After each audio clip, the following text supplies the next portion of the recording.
Good evening to all. Good evening. बैठ जा भाई. क्या अभी तो पानी की बोतल इधर उधर कर रहा है. खाना खा के आ गया दादा. उसको दे ना, पीछे खाना होता. खा गया. अच्छा तो तू कुरकुरे लाया, वो दे दे इसको. पूरी क्लास के टिफिन में क्या हो तेरे को पता है. अच्छा चलो हो गया. अब लेन देन खत्म हो गया तो अब इधर आ जाओ. उधर ही सारे सुनिए. अब हाँ, कहाँ पढ़े थे? थर्मोजेनेसिस पढ़ लिया था पूरा. लाइसिस. चलो ways of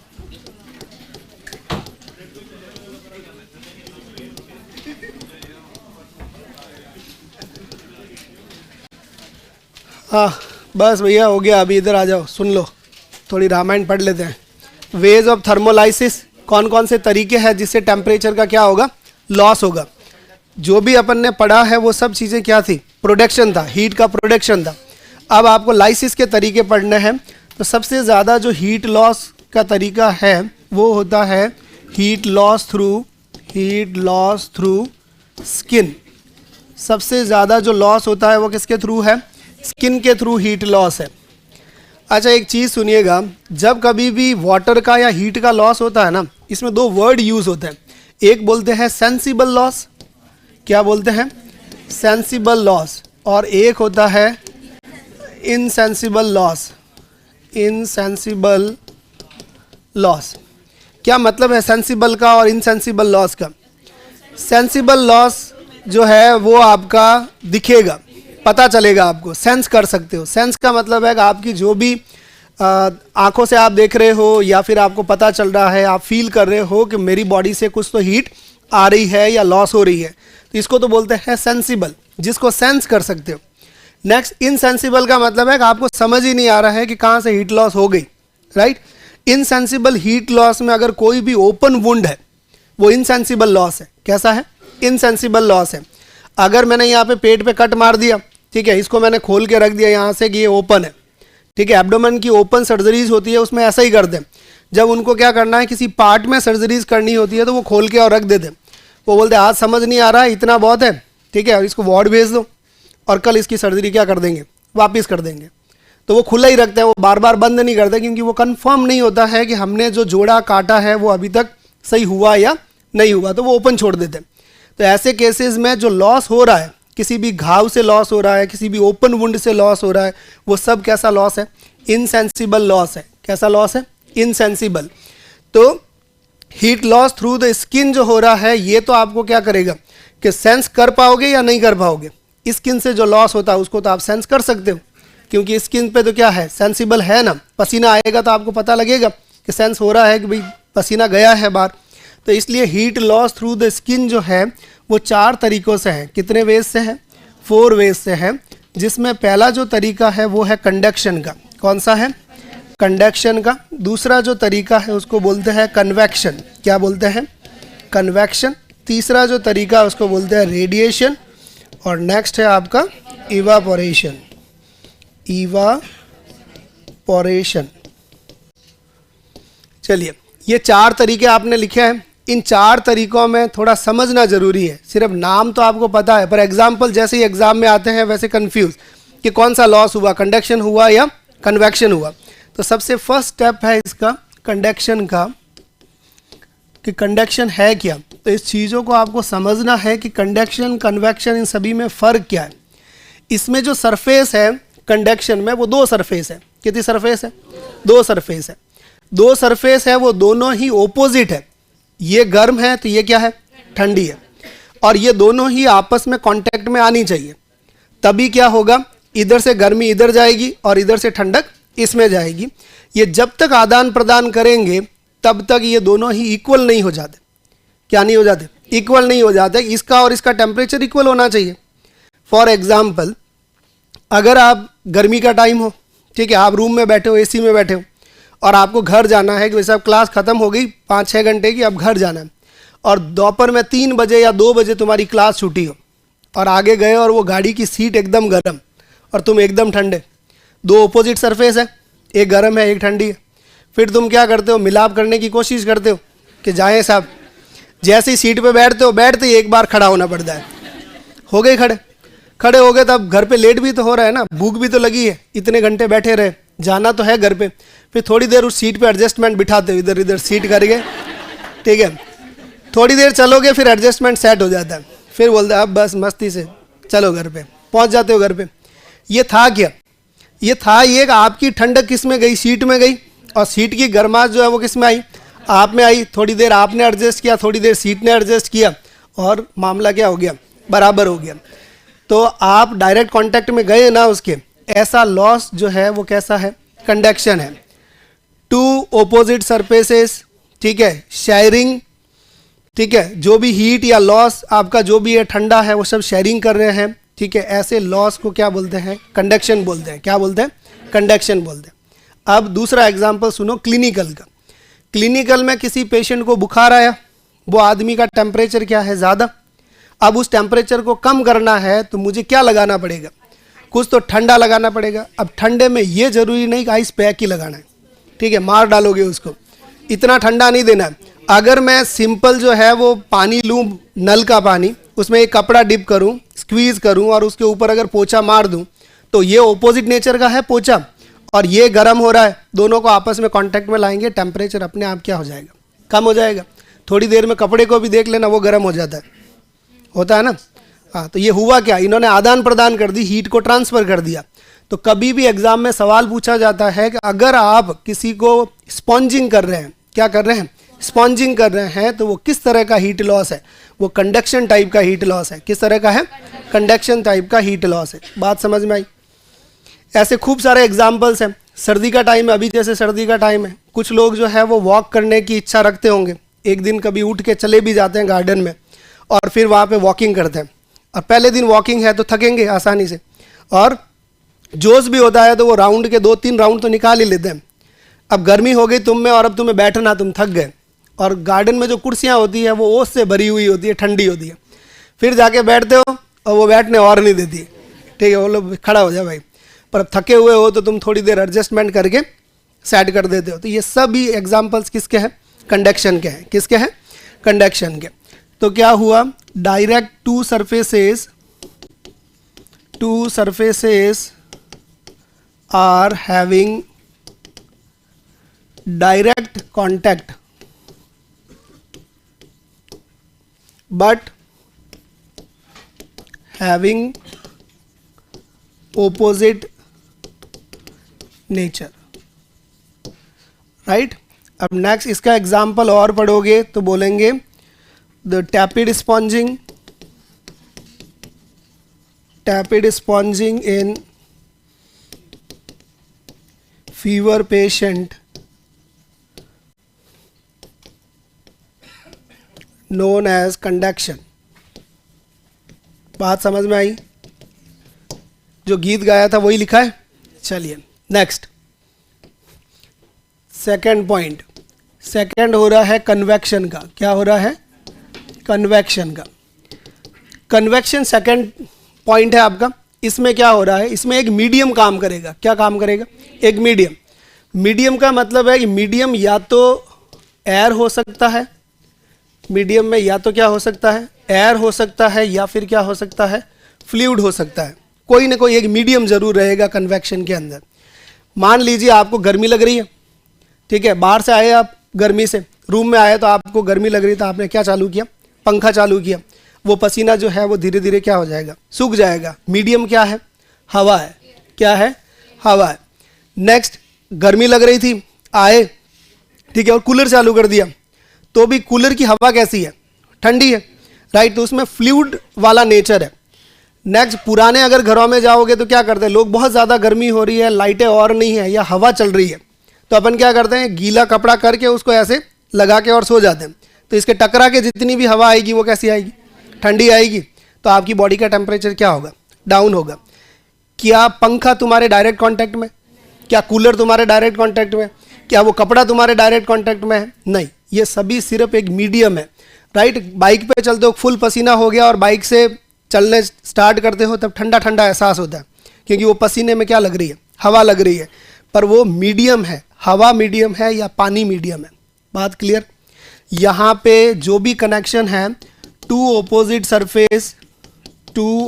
surface in contact with indirect, कैसा कनेक्शन है इन दोनों का? इनडायरेक्ट कनेक्शन है। बस मीडियम जो है वो क्या है? मीडियम इज एयर और क्या हो गया? वाटर। एग्जाम्पल क्या है? Person having excessive sweating, he or she put on fan, the heat loss by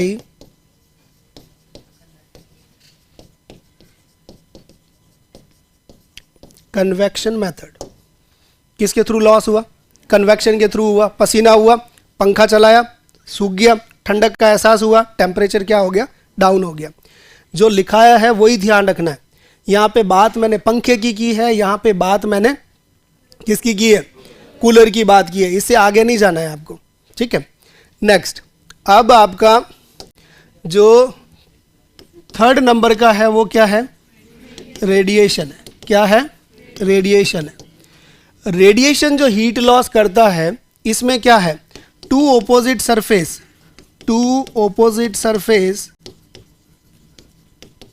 but they are in indirect contact। कैसा कनेक्शन है? कैसी सरफेस है? ओपोजिट सरफेस है दो, ठीक है, पर कनेक्शन कैसा है? इनडायरेक्ट कनेक्शन है। कंडक्शन में क्या था? टू ओपोजिट सरफेस है, कनेक्शन कैसा था? डायरेक्ट था। अब इसका एग्जाम्पल क्या है? अगर एक रूम है, ठीक है, आप बाहर से आए, आपका फुल बॉडी गर्म है, ठीक है, एक्सेसिव हीट कर रहे हो आप, अंदर आए, रूम में एसी चल रहा था। क्या चल रहा था? एसी चल रहा है। उस रूम का पूरे का टेम्परेचर क्या है? अलग है, होल टेम्परेचर अलग है, वो एकदम कूल है। आप जब आए, बैठे, तब न तो आपके हवा लग रही है, न आपके ऊपर कोई पंखा चला रहा है, कुछ नहीं चला रहा है, बस रूम का टेम्परेचर ठंडा है। अब आप यहाँ पे बैठोगे तो क्या होगा? वो एसी का जो टेम्परेचर है वो धीरे धीरे आपको क्या कर देगा? कूल कर देगा। तो एसी जो आ रही है वो रेडिएशन में आ रही है।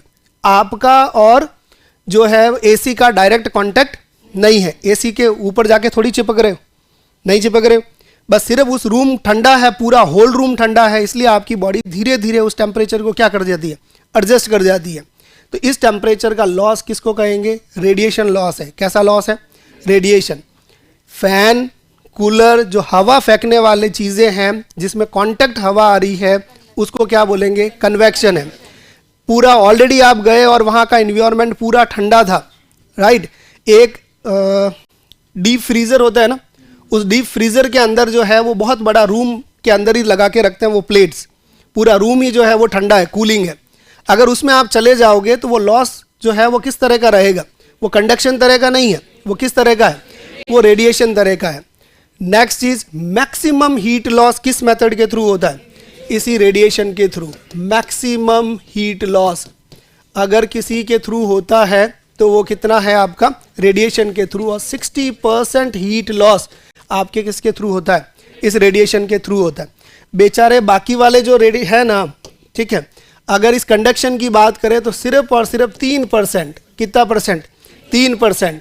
कन्वेक्शन की बात करें तो 15%। कितना परसेंट? 15%। और नेक्स्ट आपका 60%। और नेक्स्ट फोर्थ नंबर का अगर आप देखोगे, ठीक है, उसको बोलते हैं इवापोरेशन। क्या बोलते हैं? इवापोरेशन। और इवापोरेशन का मतलब क्या है? Making water into vaporisation. Vaporisation, जो भी पानी है उसको क्या बना देते हैं? भाप बना देते हैं, उसको वेपोराइजेशन बोलते हैं। अब कहेंगे साहब जब धूप से आ रहे थे तभी तो लग रहा था, तभी तो वो वाष्पीकृत हो रहा था, वेपोराइज हो रहा था, वेपोराइज नहीं हो रहा था। ठीक है, वेपोराइजेशन किसको बोलते हैं? आप इवापोरेशन में वेपोराइजेशन हो रहा है। आप स्विमिंग पूल में गए, ठीक है, डुबकी लगाई, डुबकी लगा के बाहर आए, अभी आप जो है वो पूरे क्या हो, वेट हो, गीले हो। जैसे ही आप बाहर बैठोगे तो वो धूप जो है वो आपकी बॉडी को क्या कर देती है, सुखा देती है। क्या कर देती है? सुखा देती है। वो धीरे धीरे वाष्पीकृत हो रहा है, आपको समझ नहीं आ रहा है कि वो वेपर बन रही कि नहीं बन रही है, पर वो वाष्पीकृत करता है। इस तरह का जो हीट लॉस होगा, ठीक है, वो कौन सा होगा? इवापोरेशन होगा। अब कहोगे साहब धूप में बैठने से तो हीट गेन होती है। बेटा हीट गेन बाद में होगी, जब वो पूरा पानी चला जाएगा उसके बाद हीट गेन होगी। पर पहले तो क्या होगा, आप स्विमिंग पूल से बाहर आए हो तो अभी आपकी बॉडी क्या है, गीली है। जैसे ही वो धूप लगेगी वैसे ही वो क्या करेगा, पानी उड़ जाएगा, और पानी उड़ने के बाद में आपका बॉडी का टेम्परेचर एक बार तो क्या होगा, लो आएगा, और उसके बाद में आप एक्सेस हीट लोगे तो हीट क्या होगी, गेन होगी। तो इन सभी चीज़ों को समझना जरूरी है। जब हॉस्पिटल के एग्जाम्पल्स वो देगा परीक्षा में तो ये फापे मारोगे परीक्षा में कि ये समझ ही नहीं आया कंडक्शन क्या था और कन्वेक्शन क्या था। ठीक है, वो एग्जाम्पल ही ऐसा ही देता है। तो कंडक्शन का एक एग्जाम्पल आपको समझ आ गया कि साहब सीधा डायरेक्ट कांटेक्ट में आ रहा है तो अपन क्या कर रहे हैं। ठीक है, दूसरा जो लू झाड़ते हैं ना, लू झाड़ते हैं ना, लू में डायरेक्ट कपड़ा आपके कांटेक्ट में आता है क्या? नहीं आते। वो किस तरह का है? वो कन्वेक्शन है। फर्क समझ आ रहा है? कपड़ा लेके, ठंडा कपड़ा लेके वो इस तरह से हवा डालते हैं ना, तो वो कन्वेक्शन तरह का है। ठीक है, वो कंडक्शन नहीं है, उसमें डायरेक्ट कपड़ा आपकी बॉडी पर नहीं आ रहा। एसी वाला तो सेट हो गया, रेडिएशन जो है वो इसी तरह से होती है। नेक्स्ट, अगर आप इवापोरेशन का एग्जाम्पल देखोगे, किसमें मॉइस्ट से क्या फर्क पड़ रहा है? बॉडी का टेम्परेचर गर्म है, एकदम ठंडा हो जाएगा ना, हीट लॉस तो हो रही है ना। मीडियम एयर होनी चाहिए या मीडियम क्या होना चाहिए?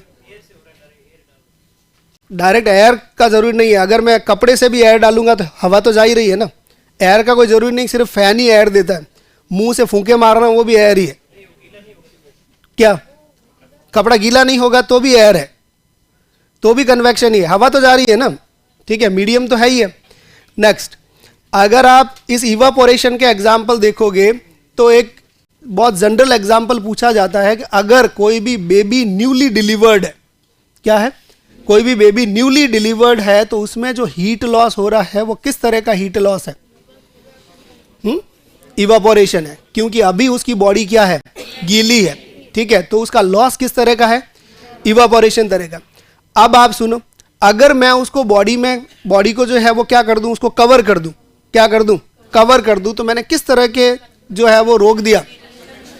ठीक है, किस तरह को रोक दिया? कंडक्शन कहां रोका? इवापोरेशन को रोका ना। रोका किसको मैंने? इवापोरेशन को रोका। उसमें हीट जो है वो दे थोड़ी रहा हूं मैंने, तो जो लॉस हो रहा था उसको क्या कर दिया, कवर कर दिया। तो रोका किस चीज को? इवापोरेशन को ही रोका है। किसको रोका है? इवापोरेशन को ही रोका है। इसलिए परीक्षा में ये चीज आपको हमेशा ध्यान रखनी है कि हीट डायरेक्ट जा रही है, हीट जो है वो इनडायरेक्ट जा रही है, किसी चीज को कवर कर रहे हो, ठीक है, या फिर मीडियम एयर है या मीडियम फ्लूइड है। इन सभी एग्जाम्पल्स को ध्यान से पढ़ना। इसीलिए ये मैकेनिज्म बताने का इतना रीजन है। अगर लिखना होता तो मैं यहाँ पे जो है वो 3%, 15%, 60%, 22% करके और छोड़ देता। बात समझ में आई? और ऐसी भाषा लिख के छोड़ देता है कि आपको ऐसे भी हवा न लगनी। ठीक है, बस इसमें ये होता है, इसमें ये होता है। पर परीक्षा में ये सवाल कभी नहीं आएगा ऐसा। वो परीक्षा में आपको कोई क्लिनिकल एग्जाम्पल देगा और पूछेगा कि इसमें हीट लॉस किस तरीके से हुआ है। बात क्लियर हुई? ठीक है, ये 4 चीज़ें जो है वो आपको ध्यान रखनी है। अभी भी बता देता हूँ एक बार फिर, 4 तरीके हैं हीट लॉस के। पहला कंडक्शन है, जिससे सबसे कम होता है। 2 सरफेस होगी, दोनों ही ओपोजिट सरफेस है, एक हीट एंड एक कोल्ड है, दोनों का डायरेक्ट कांटेक्ट होना जरूरी है। नेक्स्ट, जो कांटेक्ट होगा, तो एग्जांपल अपन ने पढ़ लिया, टैपिड स्पंजिंग हो चाहे कोल्ड स्पंजिंग हो, कोई भी हो, राइट। इससे जो टेम्परेचर कम होगा वो कैसा होगा? कंडक्शन है। कन्वेक्शन क्या है? कन्वेक्शन में अपन कह रहे हैं कि कोई ना कोई मीडियम होगा, या तो हवा मीडियम होगी या फ्लूइड मीडियम होगा।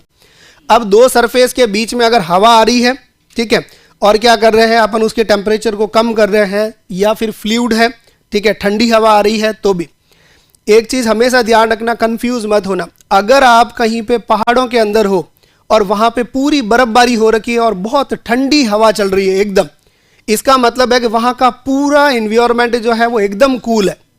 कैसा है? एकदम कूल है। अब हीट लॉस किस तरह का होगा? वो रेडिएशन होगा। वो आप ऐसा नहीं है कि उसमें रेडिएशन नहीं करके आप क्या कर दो, कन्वेक्शन कर दो। शीत लहर जो होती है, ठीक है, वो किस में आएगी? रेडिएशन में आएगी, कन्वेक्शन में नहीं आएगी।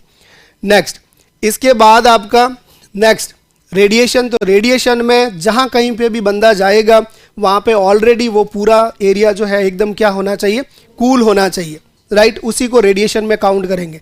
इवापोरेशन का मतलब है बॉडी गीली होनी चाहिए और फिर क्या होना चाहिए? वो कोई भी हीट का सोर्स अगर उसके पास रखोगे, राइट, तो वो क्या करेगा? उसको एब्जॉर्ब कर देगा, पानी को भाप बना देगा, तभी आपका इवापोरेशन होगा, अदरवाइज इवापोरेशन नहीं होगा, राइट?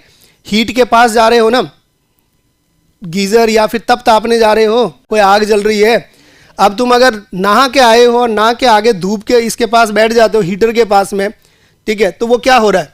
आपका इवापोरेशन ही तो हो रहा है कि आपकी जो वाटर बॉडी के ऊपर लगा हुआ है वो क्या हो रहा है? इवापोरेटिंग हो रहा है। तो ये चीज़ें आपको ध्यान रखनी है, इन चीज़ों को समझना है। परीक्षा में जब एग्जाम्पल आए तो इन 4 चीज़ों को किस तरह से ध्यान रखना है ये आपको इम्पोर्टेंट है, राइट? नेक्स्ट, और हीट लॉस किसके तरीके से? तो और हीट लॉस होता है हीट लॉस बाई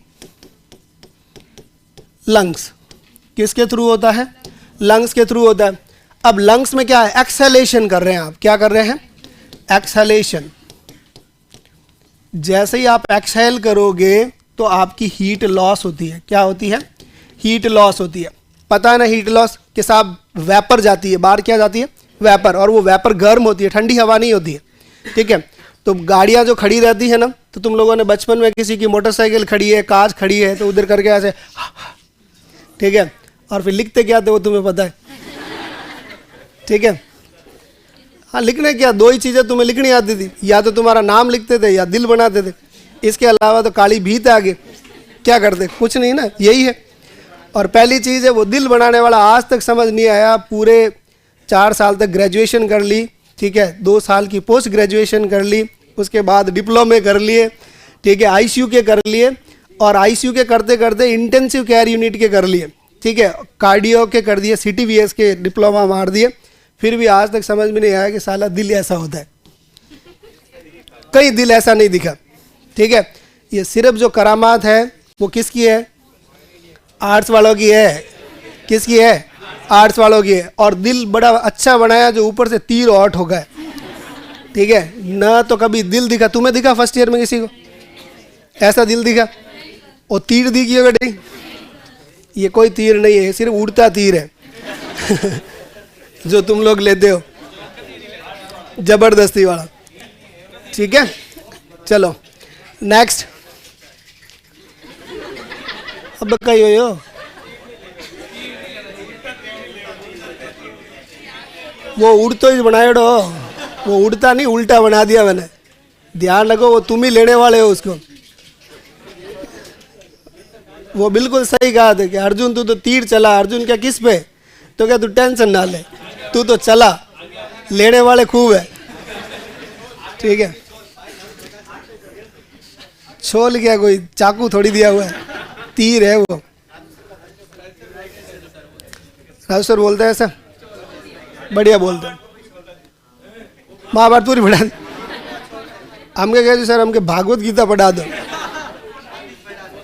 बा खत्म हो जाए रामचरित पढ़ा दियो, किन की तो ज्ञान मिले ही मिला, पढ़ा दी एपिसोड वाइज। गजब टाइम है।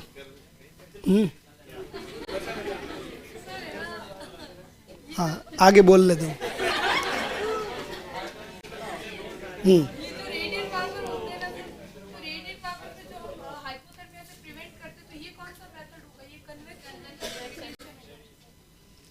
बताओ क्या बताए? हाँ, आहंगो मोटो सवाल है वो। ये कह रहे हैं कि रेडिएंट वार्मर में अगर किसी बच्चे को रखा, ठीक है, तो वो किस तरह का लॉस है? रेडिएशन। पक्का? चलो देखो इधर, अगर आपने पूरा रूम जो है वो गर्म कर रखा है, आपने हीटर लगा रखा है, अब हीटर लगा रखा है तो पूरा रूम क्या हो गया, हीट हो गया, और आपका बच्चा जो है वो क्या हो रहा है, ठंडा हो रहा है, तो आपने किस तरह से करना है, रेडिएशन है, किस तरह से, रेडिएशन है। नेक्स्ट आपने एक इंक्यूबेटर है, तो इंक्यूबेटर में भी आपने अगर गर्म कर रखा है पूरे को, ठीक है, तो आपका किस तरह का होगा, रेडिएशन होगा। अगर उसके अंदर किसी तरह का वो जा रही है, एयर जा रही है, वार्म एयर आ रही है, ठीक है, उसी पर्टिकुलर जगह पे, तो अपन कहेंगे कि वो कन्वेक्शन हो सकता है। बाकी ये सभी लॉसेस जो है वो रेडिएशन तरह के होंगे। किसके तरह के होंगे, रेडिएशन के, क्योंकि उसका पूरा रूम जो है वो उस तरह से हॉट किया जाता है। चलो नेक्स्ट,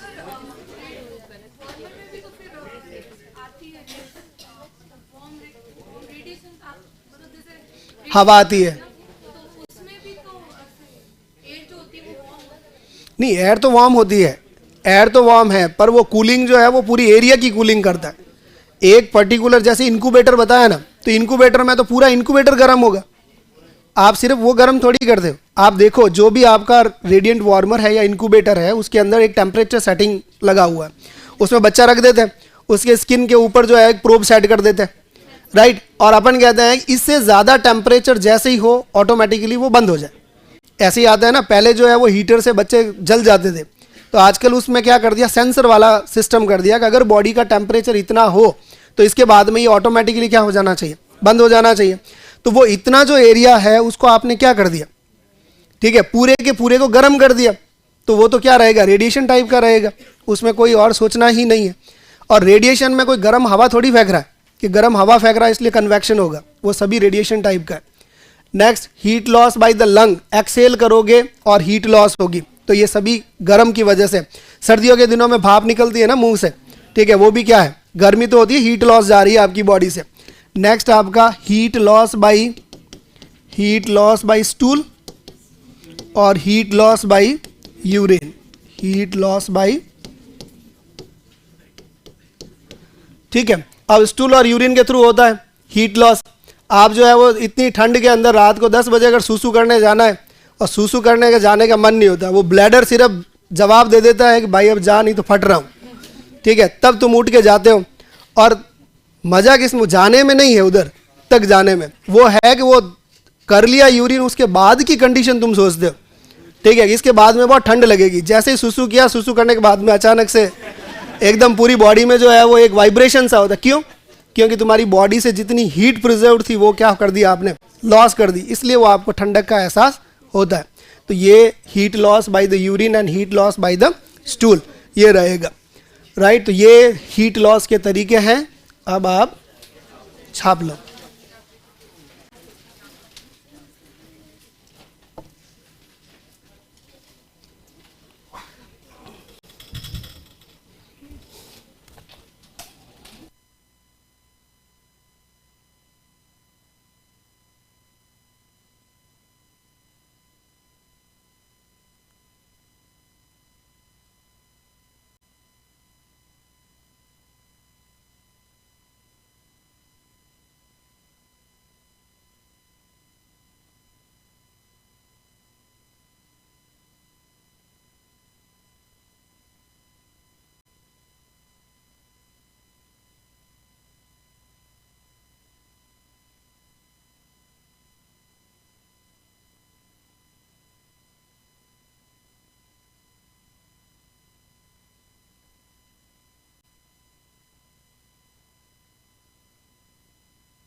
इतना बॉडी ओपन हो गई, इसका मतलब है पूरी एब्डोमिनल कैविटी को खोल के रख दिया तो 1000 ml भी इनसेंसिबल लॉस हो सकता है।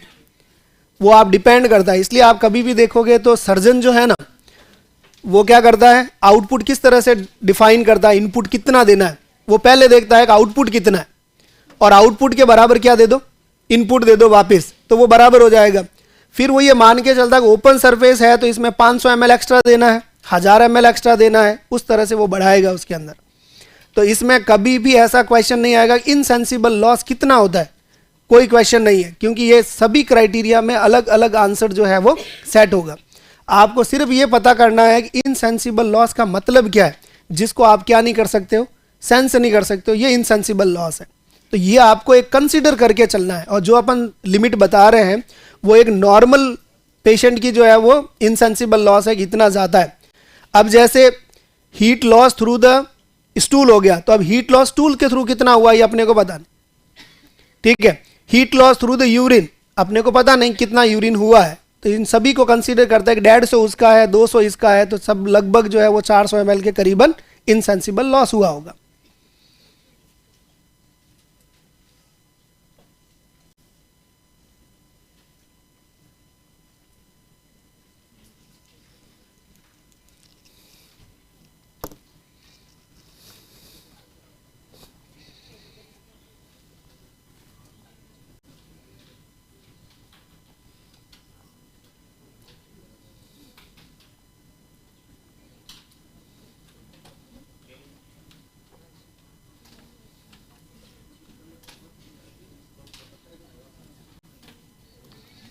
नेक्स्ट,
गीता का पहला श्लोक क्या था रे?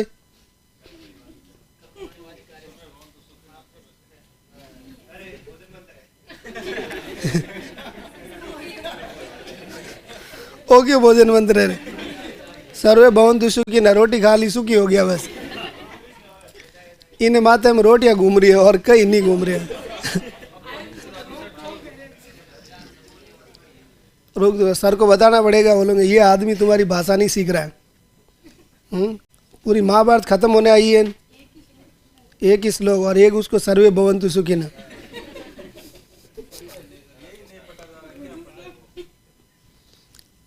की तो पढ़ ले।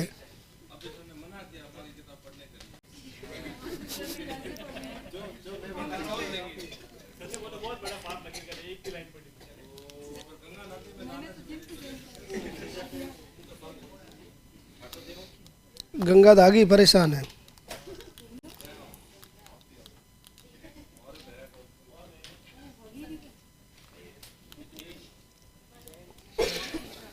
डन।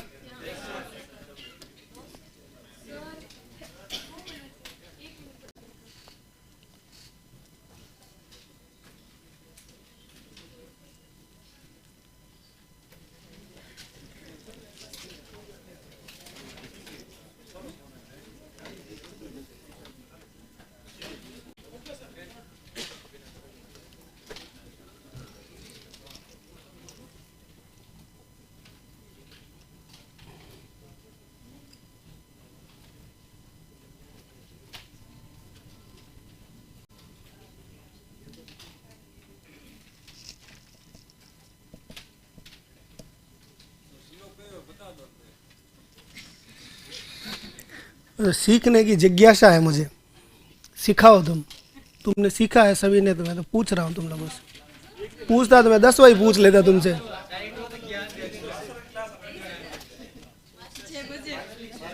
सुबह रेवण दे ठीक लाओ।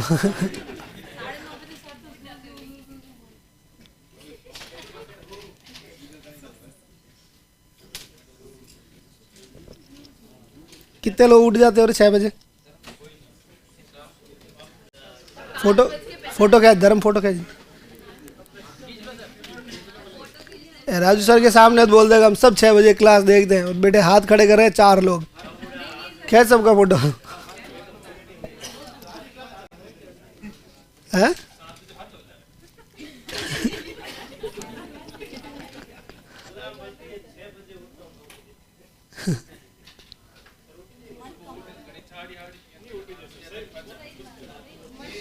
नेक्स्ट,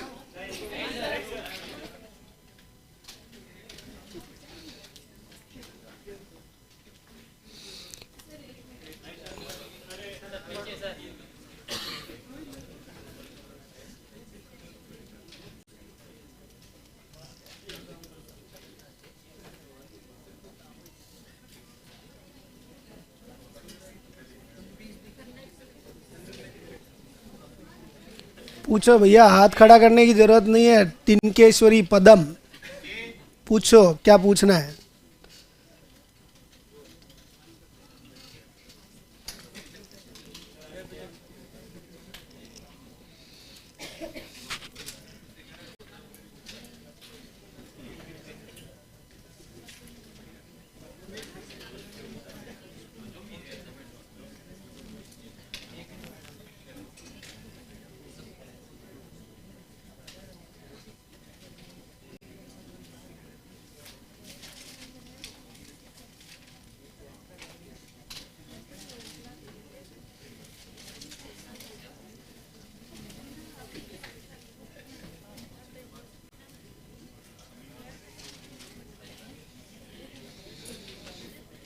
अरे भैया हम YouTube पे क्लास नहीं लेते हैं ना, आएंगे उधर।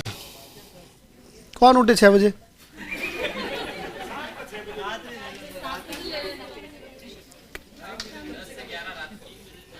दस से 11, 9 बजते ही अपने तो 8 बजे फोन ऑन बंद, 9 बजे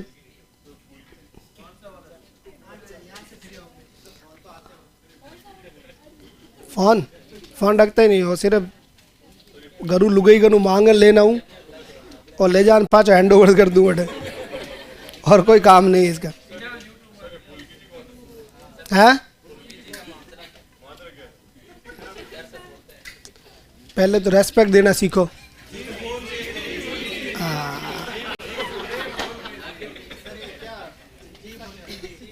जी फुल्की जी, और क्या, इतना रेस्पेक्ट दिया है तो कोई जोरदार वाले ही होंगे, सही है ना। हल्के फुल्के को तो अपन जी कहाँ लगाते हैं, तो सोलो गजब स्पेशल आदमी नहीं। मैं कहानी बता देता हूँ, पर मेरे को क्या है, तुम्हारी क्लास के बाद एक क्लास और है, और मैं घर चला जाऊंगा तो 3 का कर देंगे। चलो तो लिख दियो, चलो आगे और लिखो, मज़ा आएगा। सुनाएंगे किसी दिन सुनाएंगे, और आज नहीं। ये तो फोर्स नहीं करना कि नहीं, आदमी ने कोर्स बाकी रह जाएगा। सुनो अभी आगे सुनाएंगे, गप्पे मारेंगे ना, अभी थोड़ा हिसाब बराबर कर लें थोड़ा, ठीक है, फिर बता देंगे। सुनिए अब, ये तो थे थर्मोजिनेसिस के और थर्मोलाइसिस के मेथड। जिनेसिस में प्रोडक्शन हो रहा था, लाइसिस के अंदर लॉस हो रहा था। जो पीछे बचेगा वो क्या हो गया, बॉडी का टेम्परेचर हो जाएगा। अब आगे बात करते हैं कि जो भी आप थर्मोमीटर वगैरह यूज़ करते हैं टेम्परेचर के लिए, तो टेम्परेचर इज असेस्ड बाई किससे असेस करते हो, असेस्ड, या फिर क्या करते हो, मेजर्ड बाई। क्या लिखते हैं, मेजर्ड बाई। किससे मेजर करोगे, थर्मोमीटर से। चलिए, थर्मोमीटर का डिस्कवर किसने किया, थर्मोमीटर को डिस्कवर बाई गैलीलियो, गैलीलियो बड़ा ही गैल आदमी था, ठीक है। मजाक मजाक में यूं ही ढूंढ लिया और बोले वो थर्मोमीटर है, इन्हें माप लो, ठीक है। और अपन ने उस गैले का भरोसा भी कर लिया, ठीक है। तो ये गैलीलियो ने तो मापा था, ठीक है, टेम्परेचर और बताया। पर ये गैलीलियो वाला जो सीन है ना, इसने सबसे पहले टेम्परेचर को इन्वेंट किया था, ठीक है, कि थर्मोमीटर नाम की ऐसी चीज़ है जिससे आप टेम्परेचर का पता कर सकते हो। पर इसने ऐसा नहीं कहा कि आप किसी इंसान का टेम्परेचर माप सकते हो। इसने तो कहा कि और किसी चीज़ का भी टेम्परेचर मापने के लिए थर्मोमीटर होता है। क्लिनिकल थर्मोमीटर जो है, जो आप रोज़ लेके घूमते हो, साहब बुखार आ गया, क्लिनिकल थर्मोमीटर जो इन्वेंट किया था वो सेंट थॉमस ने किया था। किसने किया था? सेंट थॉमस ने जो है वो क्लिनिकल थर्मोमीटर को ढूंढा था। अभी जो आप लोग यूज़ कर रहे हैं थर्मोमीटर, वो गैलीलियो ने नहीं ढूंढा है, वो किसने ढूंढा है? सेंट थॉमस ने ढूंढा हुआ है। जो सबसे पहले टेम्परेचर को डिटेक्ट करना था वो थर्मोमीटर के बारे में किसने बताया था? इस गैले आदमी ने बताया था। पर आप हॉस्पिटल में जो यूज़ करते हैं वो कैसा थर्मोमीटर है? क्लिनिकल थर्मोमीटर है। तो वर्डिंग को जरूर देखना, वहाँ पे अगर कुछ और लिखा हुआ नहीं है, गैलीलियो दिख रहा है तो गैले का लिखना है। और कोई समझदार आ जाए कि सेंट थॉमस जैसा, तो पहले किसको सही करना है? सेंट थॉमस को करना है, ठीक है। चलिए नेक्स्ट। अब थर्मोमीटर में आपने अलग अलग थर्मोमीटर पढ़ना है। क्या पढ़ना है? अलग अलग थर्मोमीटर है, तो अपन कहते हैं types of thermometer. Types of thermometer, कौन कौन से थर्मोमीटर है वो आपको लिखना है यहाँ पे। पहला जो थर्मोमीटर है उसको बोलते हैं ओरल थर्मोमीटर। क्या बोलते हैं? Oral thermometer. सेकंड जो थर्मोमीटर है उसको बोलते हैं रेक्टल थर्मोमीटर। नेक्स्ट और बोलो कौन कौन से थर्मोमीटर है? हाँ,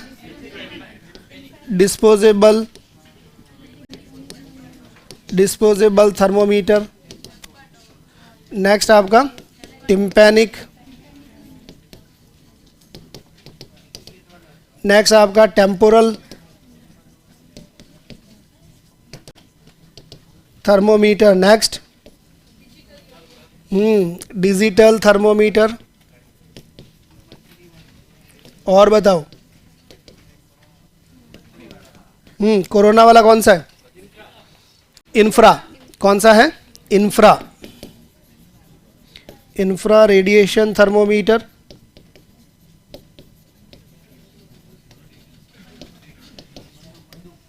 और एक लास्ट आपका स्किन प्रोब। कौन सी होती है? स्किन प्रोब, जो किसी आईसीयू के अंदर आपको टेम्परेचर हर बार मापना पड़ता है। बार बार थर्मोमीटर जो है वो नहीं लगाना है आपको, कॉन्स्टेंटली उसका टेम्परेचर मेंटेन करते रहते हैं, बताते रहते हैं। ये सभी थर्मोमीटर्स है आपके। इसमें से सबसे ज़्यादा जो अपन काम में लेते हैं, ठीक है, अब वो ओरल और एक्सिलरी थर्मोमीटर एक ही थर्मोमीटर को यूज़ करते हैं। रेक्टल वाले का कुछ स्पेसिफिकेशन अलग है, डिस्पोजेबल अलग है। डिस्पोजेबल थर्मोमीटर में केमिकल थर्मोमीटर भी बोलते हैं। क्या बोलते हैं? केमिकल, या फिर उसको बोलते हैं स्ट्रिप थर्मोमीटर। क्या बोलते हैं? Strip thermometer. स्ट्रिप को लगाओ, ठीक है, वो अपना आप एसेस कर लेगी टेम्परेचर, उसमें जितनी रीडिंग्स पे आएगा मार्किंग, उसको अपने को काउंट करना है। नेक्स्ट आपका टिम्पैनिक। टिम्पैनिक के अंदर जो है वो मेज़र करना है, पूरा जो है वो ऐसा बना हुआ आएगा। इसके आगे एक प्रोब लगी हुई होती है, राइट, उस प्रोब को यहाँ पे कनेक्ट करना है और छोड़ना है। नेक्स्ट टेम्पोरल लोब के ऊपर लगाना है। डिजिटल थर्मोमीटर जो है वो आजकल आप जितने वो बैटरी वाले ऑपरेटेड थर्मोमीटर यूज़ करते हो, ठीक है, सेल वाले, वो सभी डिजिटल थर्मोमीटर है। इंफ्रा रेडिएशन थर्मोमीटर, जो लोग दूर से ही जो है वो रेडिएशन को फेंकते हैं, आपकी बॉडी से टकराता है, ठीक है, और फिर क्या करता है? वो सेंस करता है। इसकी इतनी रिलायबिलिटी नहीं है। क्या नहीं है? इतनी रिलायबिलिटी नहीं है। नेक्स्ट आपका स्किन प्रोब। स्किन प्रोब जो है वो बॉडी के ऊपर लगा के आपको टेम्परेचर को मेंटेन करना है। अब इस थर्मोमीटर में कुछ चीज़ें आपको पढ़नी है कि साहब ओरल थर्मोमीटर जो है आपका, oral thermometer and rectal thermometer. Rectal thermo, अब ओरल थर्मोमीटर में और रेक्टल थर्मोमीटर में फ़र्क क्या है? मैं ये नहीं पूछ रहा हूँ कि इसकी रीडिंग में क्या चेंजेस आने वाले हैं, मैं ये पूछ रहा हूँ कि इस थर्मोमीटर को देखने से कैसे पता चलेगा कि ये थर्मोमीटर रेक्टल है और ये जो है वो ओरल है। देखो इसका जो बल्ब होता है क्या होता है, बल्ब, और एक होता है स्टेम। तो बल्ब और स्टेम है, स्टेम तो दोनों का ही एक जैसा ही स्टेम होता है, बल्ब में फर्क लगेगा। तो इसका जो बल्ब होता है वो क्या होता है, सिलेंड्रिकल है। कैसा है, सिलेंड्रिकल बल्ब होता है, जबकि इसका जो बल्ब होता है वो कैसा होता है, राउंड होता है एंड शॉर्ट होता है। कैसा होता है, शॉर्ट। और ये जो सिलेंड्रिकल होता है एंड लॉन्ग होता है, क्या होता है, लॉन्ग एंड सिलेंड्रिकल देखने को मिलेगा, और उसका जो बल्ब है वो राउंड एंड शॉर्ट देखने को मिलेगा। ये आपको सबसे इंपॉर्टेंट इसका क्या है, डिफरेंशिएशन है ओरल और एक्सिलरी थर्मोमीटर के बीच में, किसका, रेक्टल के बीच में। तो जो भी जिसका ये आगे का हिस्सा जो है वो लॉन्ग हो, ठीक है, और सिलेंड्रिकल हो, राइट, वो चपटा आता है। ऐसा कैसा आता है, चपटा। दूसरा, रेक्टल थर्मोमीटर का बल्ब राउंड और शॉर्ट आता है। अब देखो शॉर्ट क्यों किया गया है, क्योंकि ज़्यादा लंबा रहा तो रिजिड होना ज़रूरी है। अगर मैं जैसे ही अंदर की तरफ रेक्टल के अंदर इंसर्ट करूंगा, उसके इंस्पिंक्टर तो ऑटोमेटिक रेस्पॉन्स है, जैसे ही आप किसी चीज़ को टच करोगे तो इंस्पिंक्टर ऑटोमेटिकली क्या करेंगे, कॉन्स्ट्रिक्ट करेंगे। तो जैसे ही कॉन्स्ट्रिक्ट करेंगे और लॉन्ग अगर रहा और मैंने थोड़ा सा पुश किया तो वो ब्रेक हो जाएगा वहीं पे। नेक्स्ट चीज़, राउंड है इसलिए क्या होगा, इंसर्जन जो है वो आसानी है। सपोज भी यूज़ करते हैं तो वो भी आगे से कॉनिकल बनाई हुई रहती है, ठीक है, रॉकेट की तरह बनाई हुई है, तो वो आसानी से क्या हो जाए, इंसर्ट हो जाए। तो ये तो दोनों में डिफरेंस ये है कि ओरल में और रेक्टल के अंदर डिफरेंसेस क्या रहेंगे। नेक्स्ट, इसकी जब रीडिंग लेते हैं तो इसका जो टेम्परेचर रहता है वो 98.6 डिग्री रहता है, और इससे जो अगर लोगे आप तो 99.6 डिग्री का फ़र्क है, ठीक है। सिर्फ फ़र्क जो है वो इन थर्मोमीटर का फ़र्क नहीं है, जिस जगह से ले रहे हो उस जगह का डिफरेंशिएशन है। मतलब ओरल में ब्लड सप्लाई इतनी अच्छी नहीं होती है, ठीक है, कि वो टेम्परेचर को और अच्छे से रीड कर पाए, जबकि रेक्टल के अंदर जो है वो क्या हो रहा है, वहाँ की ब्लड सप्लाई थोड़ी ज़्यादा अच्छी है। नेक्स्ट, ओरल की भी अच्छी है, फ्रेनुलम की जो ब्लड सप्लाई है वो बहुत बढ़िया है, पर यहाँ पे डिस्टर्बेंसेस बहुत ज़्यादा है, ठीक है। पेशेंट के मुंह में जैसे ही थर्मोमीटर रखा, पेशेंट ने जो है वो बाहर एक्सेल कर दी हवा को, ठीक है, यहाँ पे रखा और वो ऐसे, लोग मुंह में रखते हैं थर्मोमीटर, वो ऐसे फुला देते हैं, ऐसे अंदर रखा और फिर अब वो सांस को एक्सेल करते हैं। एक्सेल करते ही जो है वो अंदर की जो हीट बाहर निकल रही है वो भी इसमें क्या होगी, सेंस होगी। नेक्स्ट, आपका रेक्टल में ऐसा कोई सीन नहीं है, तो वहाँ डिस्टर्बेंसेस कम है, इसलिए अपन 99.6 बोलते हैं। तो इसमें डिफरेंस जो है वो 1 डिग्री सेंटीग्रेड फ़ारेनहीट का डिफरेंस जो है वो आपका रहेगा। नेक्स्ट, ओरल एक्सिलरी थर्मोमीटर के अलावा इसमें जो है वो अपन क्या यूज़ करते हैं, मरकरी यूज़ करते हैं। क्या यूज़ करते हैं, मरकरी यूज़ करते हैं, राइट। तो अपन क्या यूज़ करते हैं, मरकरी यूज़ करते हैं। तो why we are using mercury in the thermometer, mercury ही क्यों यूज़ करते हैं, हीट सेंसिटिव होती है। बिल्कुल गलत जवाब है, बिल्कुल गलत जवाब है। ये आपने जो पढ़ा है वो ठीक है, पर अगर क्वेश्चन आएगा तो ये आपका बिल्कुल रॉन्ग आंसर जाएगा। थर्मोमीटर में मरकरी इसलिए यूज़ करते हैं क्योंकि ये एकमात्र ऐसी चीज़ है जिसका इक्विटेबल डिस्ट्रीब्यूशन है। क्या है, इक्विटेबल डिस्ट्रीब्यूशन है। ये जब कभी भी किसी हिस्से में चढ़ेगी, जैसे ये राउंड है और यहाँ से जब चढ़ना चालू करेगी तो हो सकता है ना कि ये इधर चढ़ जाए और इधर नहीं चढ़े, ऐसा भी तो होगा ना। तो ये इधर चढ़ा और इधर नहीं चढ़ा, तो मैं इस तरफ से देख लूँगा तो टेम्परेचर मुझे क्या दिखेगा, लो दिखेगा। दूसरा, अगर बराबर चढ़ेगी, यहाँ से चढ़ना स्टार्ट किया और यहाँ तक बराबर चढ़ रही है, चाहे इधर से देखूँ चाहे इधर से देखूँ, तो इक्वल डिस्ट्रीब्यूशन जिस किसी का होता है तो वो चाहे मैं इधर से देखूँ चाहे इधर से देखूँ, वो क्या करेगी, एक बराबर जो है वो टेम्परेचर रीड करके बताएगी। टेम्परेचर को तो सेंस कर ही रही है, ठीक है, पर अगर आपको एक शब्द में पूछे कि मरकरी क्यों डालते हैं तो आपको क्या है, इक्वल डिस्ट्रीब्यूशन है। इसमें क्या होता है, इक्वल डिस्ट्रीब्यूशन है।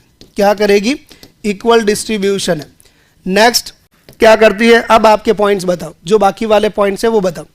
क्या हो रहा है, इजीली एक्सपेंडेबल है। क्या है, इजीली एक्सपेंडेबल है, राइट। इजीली एक्सपेंडेबल का मतलब है कि जैसे हीट आई तो वो क्या होगा, इमीडिएटली जो है वो रेस्पॉन्स दिखाएगी उसके अंदर। ये आपको चीज़ ध्यान में रखनी है। तो मरकरी यूज़ करने का रीज़न है इक्वल डिस्ट्रीब्यूशन और इजीली एक्सपेंडेबल का रीज़न है आपका, इसलिए मरकरी यूज़ करते हैं। पर मरकरी जो है वो टॉक्सिक होती है। क्या होती है? टॉक्सिक है। आप ओरल थर्मोमीटर में यूज़ कर रहे हो, जैसे ही आपने ओरल थर्मोमीटर रखा और किसी पेशेंट ने क्या कर दिया, चबा दिया, तो मरकरी जो है वो क्या हो जाएगी, टॉक्सिन बन जाएगी उसके लिए। या फिर ये ग्लास का बना हुआ है, किसी दिन हाथ से गिर गया तो मरकरी जो है वो फैल जाएगी वहाँ पे। और मरकरी एक ऐसी चीज़ है कि वो वहाँ से कभी भी गायब होगी ही नहीं। मरकरी जो है वो अगर गिर गई ना, कोई थर्मोमीटर गिर गया, तो वो मरकरी आगे आगे दौड़ती रहती है इधर उधर, ठीक है, तुम उसको पकड़ नहीं सकते हो। तो उसको हमेशा आपकी जो सुपड़ी होती है ना, कचरा उठाने वाली है सुपड़ी, उसके अंदर उठाया जाता है उसको। और उसको अगर नहीं उठे तो आप कोई पेपर वगैरह लो, उस पेपर के अंदर ऐसे डालो पेपर को उसके नीचे, वो ऊपर आ जाएगी। फिर उस पेपर को क्या कर दो, बंद कर दो। बंद करके किसी प्लास्टिक के अंदर डालो, पॉलीथीन में, फिर एक पॉलीथीन में और डालो। ये 3 जिप सिस्टम है। कितना जिप सिस्टम है? 3 जिप सिस्टम है। तो मरकरी को वापस करोगे क्या उस मरकरी का? उस मरकरी को 3 थैलियों में पैक करके और वापस जिस कंपनी का वो थर्मोमीटर था उस कंपनी को वापस दे दो, ठीक है, कि भाई रीयूज़ कर ले उसको। अगर वो मरकरी कहीं पे भी किसी मेटल के ऊपर लगी तो उस मेटल को पहचानना मुश्किल हो जाएगा। अगर सोने के ऊपर लगी तो पूरा सोना जो है वो एकदम वाइट कर देगा। फिर तुम उसकी टेस्टिंग कराते घूमोगे कि ये मेरा सोना था और अच्छी अंगूठी थी, बोले साहब मेरे को तो ये खोटा लग रहा है, उसका डिटेक्शन ही नहीं होगा। इसलिए ऐसी कोई भी चीज़ मरकरी के कांटेक्ट में नहीं आनी चाहिए, कोई भी मेटल। और इसको क्या करोगे, मरकरी को हमेशा, मरकरी का 3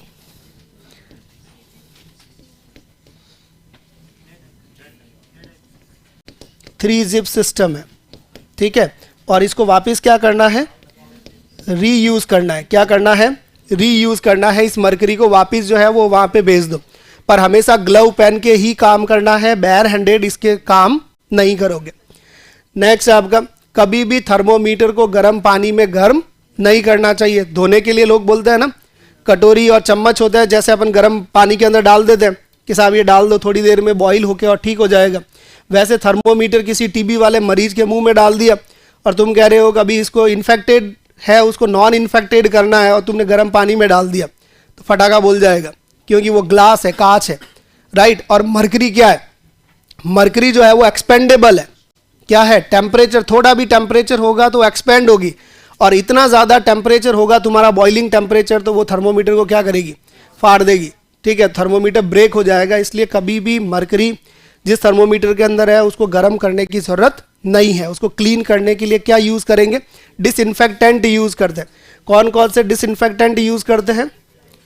ठीक है, आप डिसइंफेक्टेंट यूज़ करते हो। और कौन से डिसइंफेक्टेंट है? डिटॉल, सेवलॉन और लाइजॉल, ठीक है। इसमें 1:40, 1:20, 1:40, 5 मिनट, 5 मिनट और 3 मिनट, ठीक है। ये आपका ठीक है। अब डिटॉल, सेवलॉन, लाइजॉल यूज कर लो। और डिटॉल सेवलॉन का ये प्रपोर्शन रखना है आपको। कैसा प्रपोर्शन? अगर डिटॉल लिया है तो 40 ml पानी आएगा और 1 ml क्या आएगा? डिटॉल आएगा। सेवलॉन 20 ml पानी आएगा, 1 ml क्या आएगा? सेवलॉन आएगा। लाइजॉल क्या आएगा? 40:1 आएगा। ये ध्यान रखना, इतना इसका कांटेक्ट टाइम होना चाहिए। अगर एक मरीज से दूसरे मरीज में जाते हो तो तुम लोग क्या करते हो? सीधा लिया, वो नाई को देखा है तुमने? सभी लड़के तो नाई की दुकान पे एक आधी दुखी बार तो गए होंगे, ठीक है।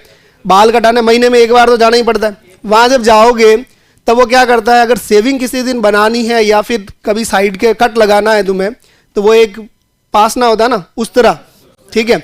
उस तरह को वो करता क्या है, एक ब्लेड चेंज करेगा, ब्लेड चेंज की, उसके पास में एक बॉटल रखी हुई है, ठीक है। उस बॉटल में डिप किया, बाहर निकाला, कपड़े से पहुंचा, नई ब्लेड सेट की और चालू हो जाता है वो। क्या इतनी देर में डिसइंफेक्टेंट हो गया? जो अगला मरीज गया, ठीक है, क्या वो मरीज हेपेटाइटिस से सफरर था? क्या वो मरीज HIV से सफरर था? या फिर कोई स्किन डिजीज से सफरर था? पता नहीं, पर वो 1 सेकंड के अंदर आपका डिसइंफेक्टेंट नहीं हो सकता, ठीक है। इसलिए कभी भी बाहर जाओ तब बी अवेयर, ठीक है, उससे या तो ब्लेड पूरी चेंज करवा देते हो, पर आपने वो उस तरह चेंज नहीं कराया। अगर उसके कट लगा तो वो इन्फेक्शन भी आपको हो सकता है। लोगों को देखा होगा, काफ़ी सारे लोग जब सेविंग बाहर बना के आते हैं तो उसके मल्टीपल पिंपल्स हो जाते हैं चेहरे के ऊपर। ठीक है, उसका रीज़न क्या है मल्टीपल पिंपल होने का? कि उनको वो चीज़ सूट ही नहीं कर रही है। ठीक है, वो सूट क्यों नहीं कर रही है? क्योंकि वो जो चीज़ें यूज़ कर रहे हैं वो आपकी बॉडी जो है वो क्या कर रही है, रिएक्ट कर रही है उसको। तो इसलिए आपको अवॉइड करना चाहिए मल्टीपल ज़्यादा हैंडलिंग। लोग कोविड में भी तो नहीं जा रहे थे कि कोविड में भी जो है वो कटिंग कराने नहीं जाएंगे, उसको कोविड हो सकता है। इन सभी प्रिकॉशंस आपको फॉलो करने चाहिए। नेक्स्ट, लोग तो ऐसे हो गए घर से पास ना उस तरह लेके जाते हैं, बोले भैया कोई बात नहीं, तू ये मेरा उस तरह यूज़ कर, ठीक है, ब्लेड तेरी लगा ले उसमें, नहीं पर ये यूज़ कर ले। नेक्स्ट चीज़, अभी लोग और ट्रेंड चेंज कर दिया, आजकल उस तरह यूज़ नहीं करते, आजकल जीरो मशीन यूज़ करते हैं और ट्रिमर्स यूज़ करते हैं। ट्रिमर में भी सेम खेल है भैया, उसमें तो कम से कम वो डिप करके निकालता तो है, उसमें तो वो कोई डिप करता है कुछ नहीं करता है। ठीक है, वो सब में चलाता रहता है, वो इधर से कट करते करते बोले क्या भैया आपके करना, लो ये बाल रह गए इधर से कर दिया, ऐसा ही तो कर रहा है वो, और कर ही क्या रहा है। ठीक है, तो ये मशीन चलती रहती है। तो इन सभी लोगों से मल्टीपल हैंडलिंग जहाँ हो रही है वहाँ सी चीज़ों को क्या करना चाहिए, अवॉइड करना चाहिए। चलिए नेक्स्ट, तो ये डिसइंफेक्टेंट है, आपको डिसइंफेक्टेंट यूज़ करने चाहिए। नेक्स्ट, इसके अलावा लिखना है तुम्हें, पहले लिखा लिखा लिखा लिखा बढ़िया ऐड है, हम तो लिख जो ही मत ही, सुन लो तुम मेरी, सुनो। नेक्स्ट, अब हो गया आपका रेक्टल वाला और ओरल वाला। इसके अलावा जो आपके थर्मोमीटर आपने लिखे हैं, ठीक है, इन थर्मोमीटर के बारे में दो चीज़ें आपको समझनी है।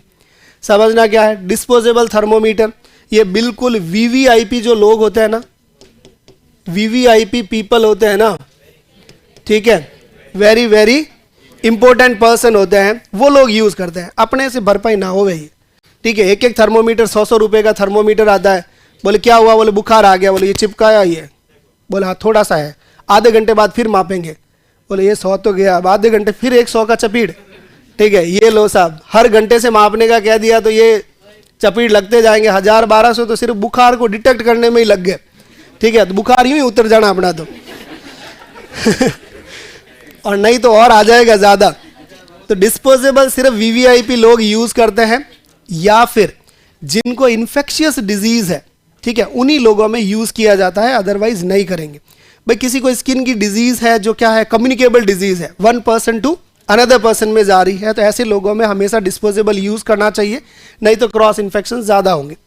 टिम्पैनिक थर्मोमीटर, ये आपका एक इन्वेजिव मेथड है। कैसा मेथड है? इन्वेजिव मेथड है, और इन्वेजिव जब है तो ये आपकी बॉडी का कोर टेम्परेचर देगा। कैसा देगा? चीज़ को समझना, एग्जाम में सवाल पूछा जाता है कि नॉर्मल बॉडी टेम्परेचर और कोर बॉडी टेम्परेचर में फ़र्क कितना है। तो कोर बॉडी टेम्परेचर का मतलब है कि ऐसा कोई थर्मोमीटर जो आपकी बॉडी के अंदर गया हो, ठीक है, और टेम्परेचर रीड करके बताया हो। और एक बॉडी यहाँ से जो है वो बॉडी के बाहर तो है, मैं एक्सिलम दबा के बैठ गया, क्या ये इन्वेजिव है? नहीं। पर अगर मैं इसी थर्मोमीटर को मेरे कान के अंदर डालूं अगर, ठीक है, तो ये तो क्या है? इन्वेजिव थर्मोमीटर है। कैसा है? इन्वेजिव है। तो इन्वेजिव जितनी भी रीडिंग्स होगी उसको कोर बॉडी टेम्परेचर मेजर किया जाता है। क्या बोलते हैं? Core body. उसमें लगभग 1 डिग्री का फर्क आएगा। कितना फर्क आएगा? 1 डिग्री का फर्क आएगा। वो टेम्परेचर ज़्यादा एक्यूरेसी वाला माना जाएगा, जबकि बार वाला कम एक्यूरेट माना जाएगा। बात समझ में आ गई? ओरल टेम्परेचर से 1 ज़्यादा आएगा। कैसे आएगा? 1 ज़्यादा आएगा ना भाई। अगर मेरा ओरल से टेम्परेचर लिया तो 98.6 आएगा, और अगर मैं यही इससे टेम्परेचर लूँगा टिम्पैनिक से तो 1 ज़्यादा आएगा, तो 99.6 आएगा। यही है कि रेक्टल भी कोर बॉडी टेम्परेचर है। कैसा है? कोर बॉडी टेम्परेचर है, उसमें डिस्टर्बेंसेस कम है, इन्वेजिव है, इसलिए वो टेम्परेचर क्या आता है? ज़्यादा आता है। राइट? बात समझ में आई? कितने का डिफरेंस रहेगा? 1 डिग्री का डिफरेंस रहेगा, ये हमेशा ध्यान रखना है। नेक्स्ट, अब टिम्पैनिक में भी रोना अलग है। टिम्पैनिक में भी जो आगे प्रोब सेट होती है वो चेंज होती है।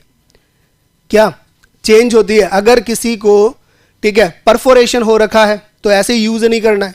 किसी के ऑलरेडी अंदर से पस आ रही है, ठीक है, किसी के जो है वो वैक्स जमा हुआ है, तो आप अगर इसकी वैक्स जो है वो इस वैक्स में डाल घुसा दोगे किसी और के कान में, ठीक है, तो भी समस्या है। तो हर पेशेंट में अलग अलग आपकी प्रोब यूज होनी चाहिए, वो अगला चेंज हो जाएगा फिर नई प्रोब लगेगी उसके अंदर।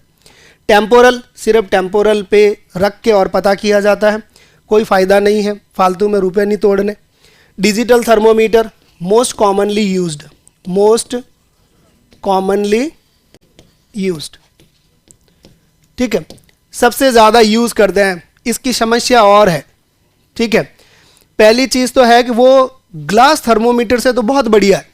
ग्लास थर्मोमीटर को तो रख के 3 मिनट रख के भूल जाओ। कितने मिनट?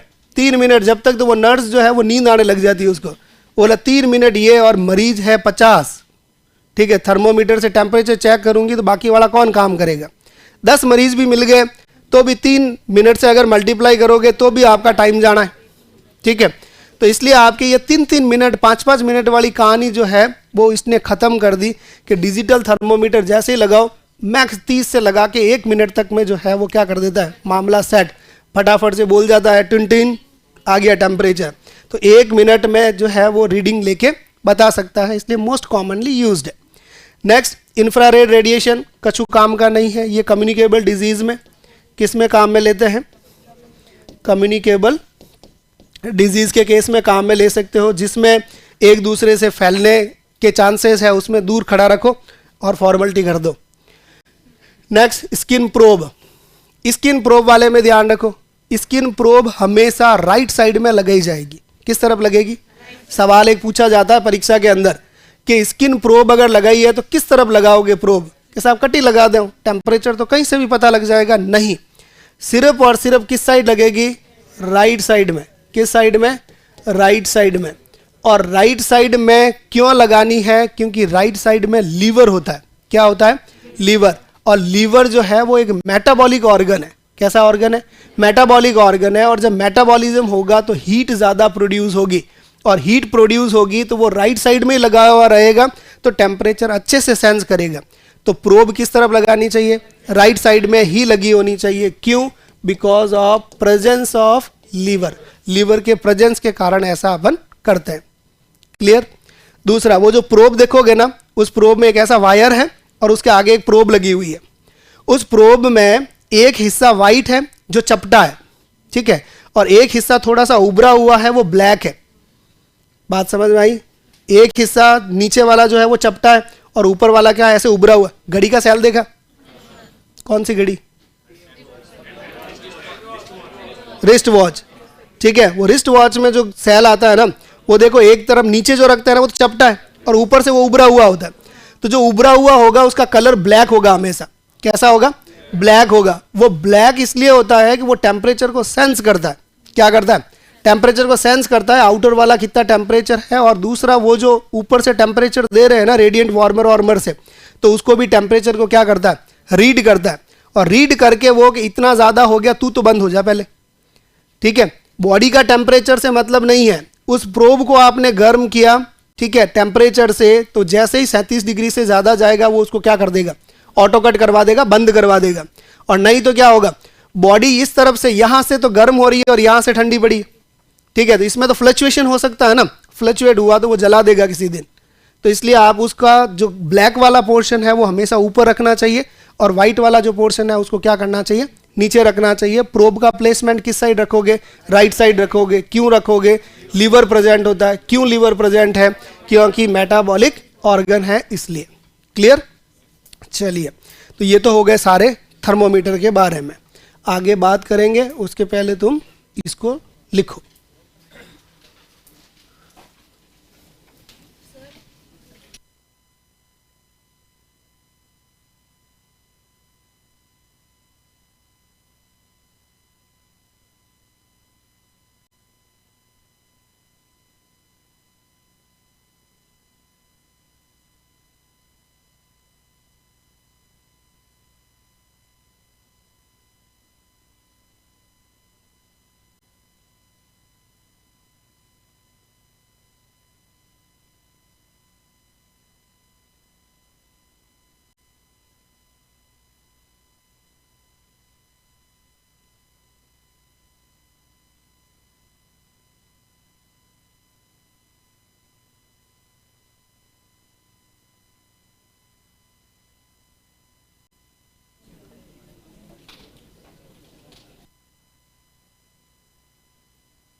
डिसइंफेक्टेंट जो यूज कर रहे हैं वो मरकरी के लिए नहीं है, डिसइंफेक्टेंट थर्मोमीटर के लिए है, पूरे थर्मोमीटर को डिसइंफेक्ट करने के लिए है। मरकरी कब से डिसइंफेक्ट होने लग गई? अरे back benchers, why you are making so noise? You don't?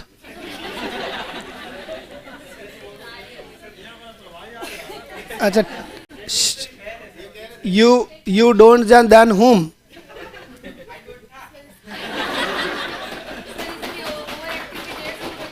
Then please make it tha.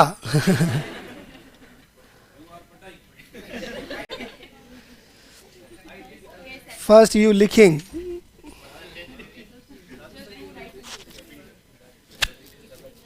चलो नेक्स्ट।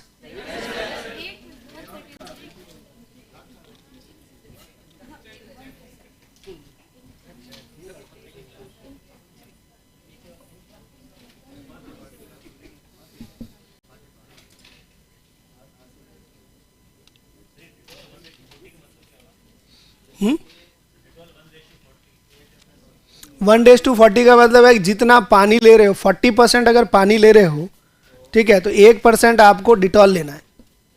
1 डेज टू 40 का मतलब क्या? अगर 40 ml आपने पानी ले लिया, किसी का भी हो, लीटर का कर दो, ml का कर दो, किसी का भी कर दो, 1 डेज टू 40 का मतलब है कि डिटॉल आपको 1 ढक्कन मिलाना है, तो पानी आपको कितना मिलाना है?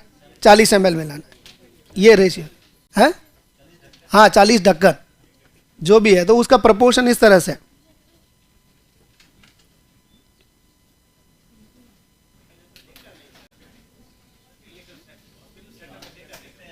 हॉस्पिटल सेटअप पे आजकल ये थर्मोमीटर कहाँ यूज करते हैं? ग्लास थर्मोमीटर यूज ही तो नहीं करते, सभी जो है वो डिजिटल थर्मोमीटर यूज करते हैं। और उसको क्लीन करने के लिए तो अपन जो है वो हैंडरब यूज करते हैं, सभी लोग हैंडरब यूज करते हैं ना।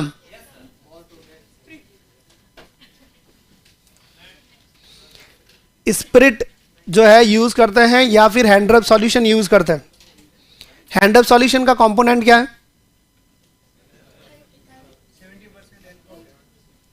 और 70% alcohol is a spirit. 70% alcohol is spirit. वाह बेटा, मौज कर दी। 70% अल्कोहल के साथ में क्लोर हेक्सिडीन मिला हुआ होता है, उसके अंदर क्या मिला हुआ होता है? क्लोर हेक्सिडीन।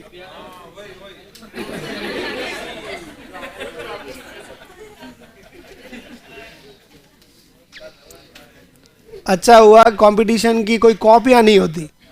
अगर तुम्हारे सामने बिठा के और अगर आंसर चेक करता ना, तो एग्जामिनर बोलते ये उत्तर तूने बी कर दिया, इसका आंसर तो डी था, तो बी के नीचे डी भी तो है, गलती से हो गया, सही कर दे इसको। सही है ना? बिठा के उससे जो है वो 50 खोटे लिखे, उससे सब सही करवा दो बैठ के।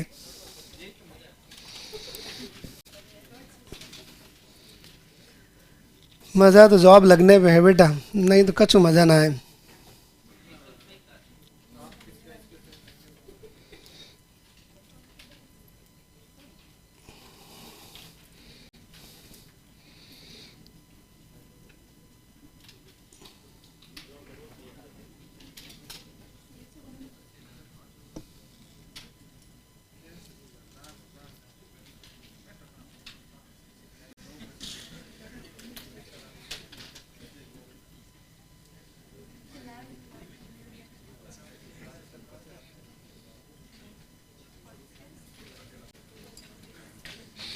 अच्छा, ओरल टेम्परेचर कितने लोगों ने मेजर किया अपना खुद का? किया है? क्या फील किया हुआ ओरल पे अगर टेम्परेचर लेके आपने, ठीक है, टेस्ट कैसा आता है? टेस्ट अजीब सा टेस्ट आता है, हैं? दारू जैसा टेस्ट ना आता है? नहीं आता है? दारू जैसा आ रहा होगा, 70% अल्कोहल है तो चालू कर दे तू, हैं? पापा मना करते नहीं पीना, पापा ने बोल दिया तो आगे क्या बोल सकते हैं?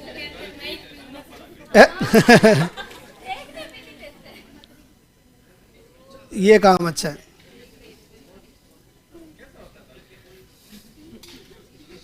अभी तो 15 मिनट बाकी है, जाके आ जा। हाँ, ये पीती नहीं है, इसको ठेका सब पता है, आगे जाके लेफ्ट जाना है।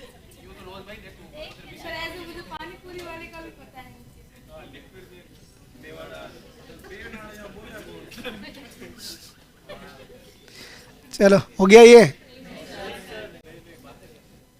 अरे बातें मत करो तुम लोग, लिखो जल्दी जल्दी।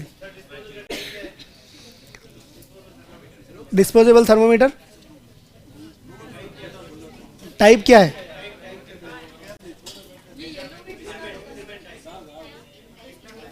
कितना टाइम तक? सुनो, डिस्पोजेबल और ये सभी जो है वो सेकंड्स के लिए मेजर किया जाता है। जैसे अगर आप टिम्पैनिक का देखोगे, ठीक है, विद इन 5 सेकेंड्स के अंदर टेम्परेचर मेजर कर देगा। ठीक है, टेम्पोरल वाला है 3 to 5 सेकेंड्स के अंदर मेजर कर देगा। ठीक है, इतना ही कम शॉर्ट टाइम है। दूसरा आपके ये डॉट्स और डिस्पोजेबल हैं, ये सभी में इतना ही टाइम लगेगा। ठीक है, मैक्स 15 सेकेंड है इनका। कितना है मैक्स?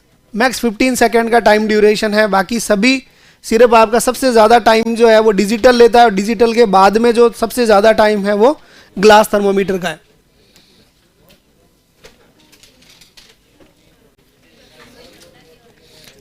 अगर आप थर्मोमीटर को ओरल से लोगे तो पेशेंट बैड टेस्ट की कंप्लेन करेगा। किसकी करेगा? बैड टेस्ट की, क्योंकि उसमें 70% अल्कोहल होता है और ये क्लोरहेक्सिडिन सॉल्यूशन की वजह से जो है वो टेस्ट अलग हो जाता है इंसान का, तो इसलिए वो बैड टेस्ट करेगा। ये उसका डिसएडवांटेज है। कुछ लोगों को उसका टेस्ट समझ नहीं आता है तो वो गैग करके वॉमिट कर देता है। ठीक है, और दूसरा इसमें इन्फेक्शन के चांसेस ज़्यादा है, क्रॉस इन्फेक्शन के। ओरल टेम्परेचर से किसके इन्फेक्शन ज़्यादा है? क्रॉस इन्फेक्शन के चांसेस ज़्यादा है, क्योंकि अगर आपने प्रॉपर क्लीन नहीं किया और इस पेशेंट को टीबी है, इसमें मुंह में डाला थर्मोमीटर, प्रॉपर क्लीन नहीं किया और दूसरे के मुंह में अगर थर्मोमीटर रख दिया तो उसको टीबी हो जानी है, अगर इम्यून पावर उसका कम हुआ तो। ऐसे टीबी तो तुम सभी लोगों में है, टीबी तुम सभी लोगों में प्रेजेंट है, पर किस फॉर्म में प्रेजेंट है? इनएक्टिव फॉर्म में प्रेजेंट है। जिस दिन एक्टिव फॉर्म में हो जाएगी उस दिन क्या हो जाओगे? बस टीबी से सफरर हो जाओगे।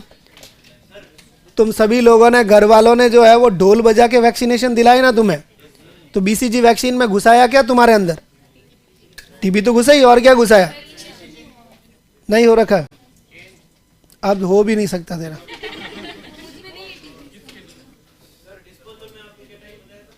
डिस्पोजेबल का सभी का टाइमिंग जो है वो 10 से 15 सेकेंड का है। टिम्पैनिक में टाइम ड्यूरेशन कम है, 2 to 3 सेकेंड्स, मैक्स जो है वो 5 सेकेंड के अंदर फिनिश हो जाता है, इससे ज़्यादा टेम्परेचर नहीं रखता। हाँ, दिख ही नहीं रहा है, कहाँ गया? जो बॉडी से कांटेक्ट में आया वो सभी येलो में जाएगा। चलिए नेक्स्ट।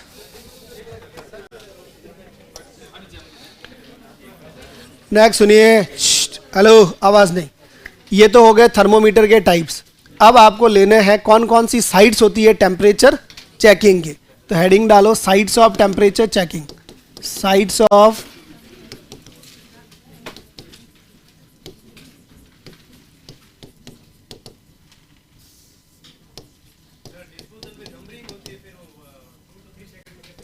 आ जाएगा। नंबरिंग में ऐसा नहीं है, बॉडी के ऊपर जैसे ही सेंस है उसके ऊपर टच करो, ठीक है, वो इमीडिएटली कलर जो है उसका बदल देगी, कलर बदल देगी उसका।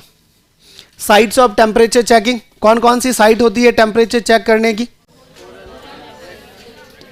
पहला ओरल, नेक्स्ट आपका एक्सिलरी और रेक्टल।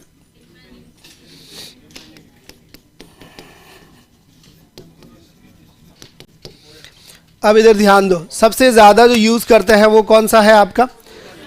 एक्सिलरी। कौन सा यूज करते हैं? एक्सिलरी। सभी के मुंह में थर्मोमीटर थोड़ी डालते हैं आजकल, सभी लोग क्या यूज करते हैं? एक्सिलरी वाला यूज करते हैं। पहले यूज करते थे ओरल, ओरल अभी भी यूज करते हैं, पर थर्मोमीटर जो है वो क्या होना चाहिए? पर्सनल होना चाहिए। क्या होना चाहिए? पर्सनल होना चाहिए, तभी आप ओरल से चेक कर सकते हो। नेक्स्ट, अब अगर आप कहेंगे इस ओरल के एडवांटेज एंड डिसएडवांटेज क्या है, तो अपन कहेंगे ओरल टेम्परेचर। ओरल टेम्परेचर की अगर रीडिंग की बात करें तो अपन कह रहे हैं नॉर्मल टेम्परेचर जो है वो 98.6 डिग्री फ़ारेनहीट होता है। ओरल टेम्परेचर नॉर्मल रीडिंग क्या है, 98.6 डिग्री है, डिग्री फ़ारेनहीट। नेक्स्ट, इससे जो आप टेम्परेचर रीड करवाएंगे ओरल से, तो इसकी आपको क्या लिखनी पड़ेगी, लोकेशन लिखनी पड़ेगी। क्या लिखनी पड़ेगी, लोकेशन, कि थर्मोमीटर को आप किस जगह पे लोकेट करोगे। तो अंडर द टंग लगाओगे, इसको कहाँ लगाओगे, अंडर द टंग लगाना है। और अंडर द टंग पे एक स्ट्रक्चर होती है जिसको बोलते हैं फ्रेनुलम। क्या बोलते हैं, फ्रेनुलम। और फ्रेनुलम जो है वो आपकी जीभ के नीचे, अगर जीभ ऊपर करोगे तो एक तलवार नुमा स्ट्रक्चर, एक स्वॉर्ड लाइक स्ट्रक्चर है, और उसका कलर जो है वो ब्लूइश कलर का दिखेगा, ब्लूइश पर्पल कलर, वो उसकी का नाम है फ्रेनुलम। क्या नाम है, फ्रेनुलम। अच्छी ब्लड सप्लाई होती है इसलिए यहाँ पे रखा जाता है। नेक्स्ट, फ्रेनुलम में रख दिया।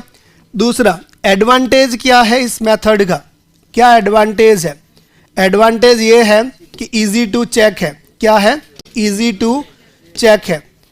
पर इसमें प्रॉब्लम ये है कि इसके डिसएडवांटेज ज़्यादा है। क्या ज़्यादा है, डिसएडवांटेज ज़्यादा है। तो व्हाट आर द डिसएडवांटेजेस। अब डिसएडवांटेज कौन कौन से होंगे, तो डिसएडवांटेज की बात करें तो सबसे पहला तो होता है बैड टेस्ट। क्या होता है, बैड टेस्ट। एंड नेक्स्ट होता है आपका रिस्क ऑफ क्रॉस इन्फेक्शन।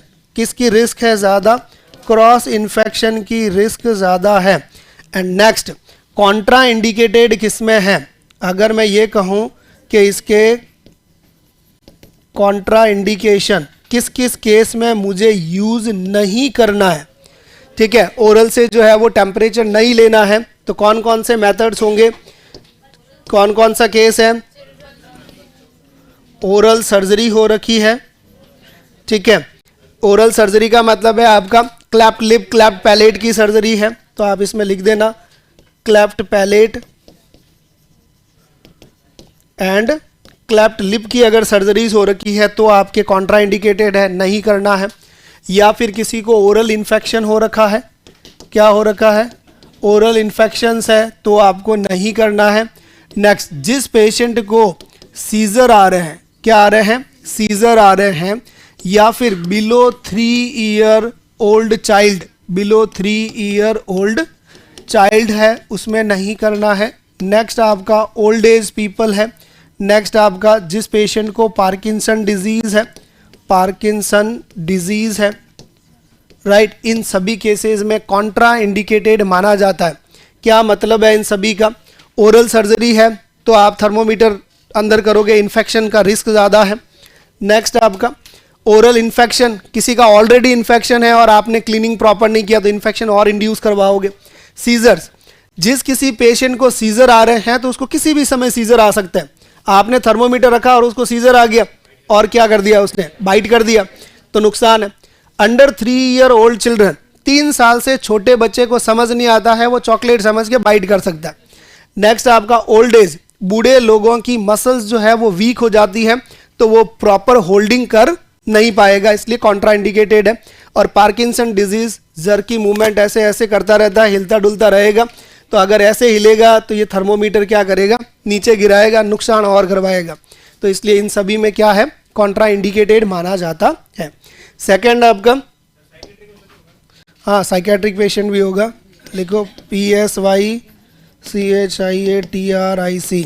कोई लेटर तो नहीं खा गया। साइकेट्रिक डिजीज है, किसी को मेंटल सिकनेस है, तो उस केस में भी आपको उस पेशेंट को नहीं देना है।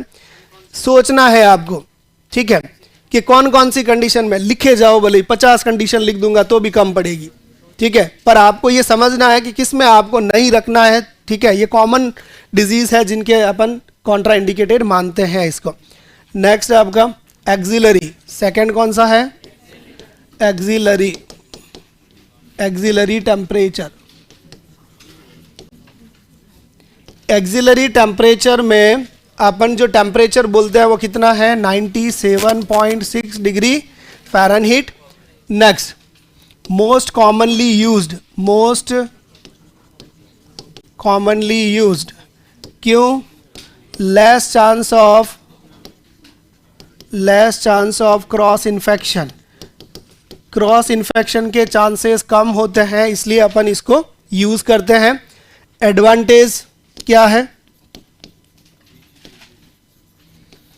एडवांटेज है easy to use, easy to use है इसका। डिसएडवांटेज किसमें है? डिसएडवांटेज किसमें है? किसमें एक्सिलरी टेम्परेचर नहीं करना चाहिए आपको? जिन लोगों की मैस्टेक्टमी की हुई है उन लोगों में आपको नहीं करना चाहिए। डिसएडवांटेज है कि कॉन्ट्रा इंडिकेशन है, कॉन्ट्रा इंडिकेशन है, डिसएडवांटेज नहीं है, कॉन्ट्रा इंडिकेशन है। डिसएडवांटेज तो सिर्फ उसमें है कि एक्सेसिव स्वेटिंग हो रखी है। क्या हो रखा है? एक्सेसिव स्वेटिंग हो रखी है। नेक्स्ट, एक्सिलरी हेयर ज़्यादा है। क्या है? एक्सिलरी हेयर ज़्यादा है। इन लोगों में डिसएडवांटेज मिलेंगे, बाकी किसी में नहीं मिलेगा। अगर पसीना हो रखा है और तुमने थर्मोमीटर रख दिया तो वो थर्मोमीटर रीड क्या करेगा? वो तो खुद अपनी जान बचा के बाहर आएगा, राइट? नेक्स्ट, तो इसमें क्या मजा आना है? इधर देखो, एक्सिलरी हेयर एक्सेस है तो टेम्परेचर रीड नहीं करेगा, एक्सेसिव स्वेटिंग में आपको नहीं करना। कॉन्ट्रा इंडिकेशन किसमें है?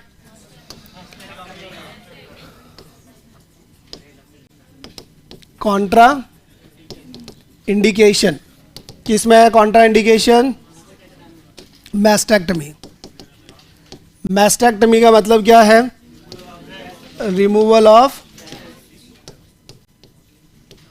ब्रेस्ट। ठीक है, ओपोजिट साइड से ले सकते हो, जिस साइड का है उसी साइड की बात कर रहे हैं।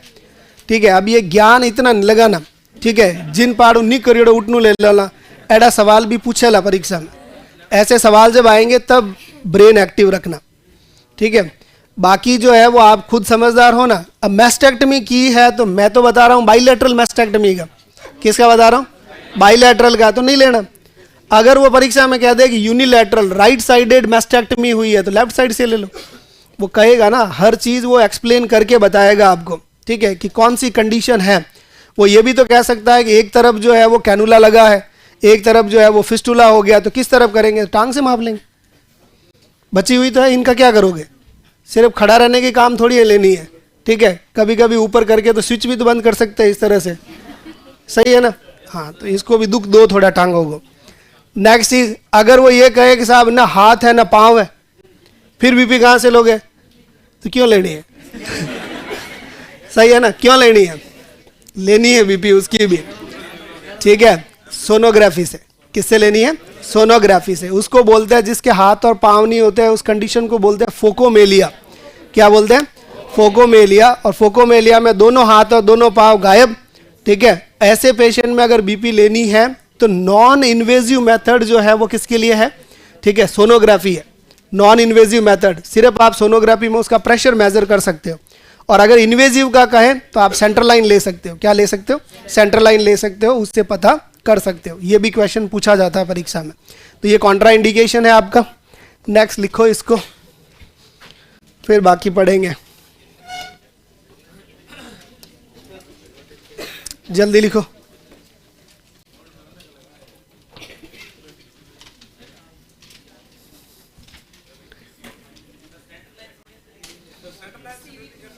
किससे?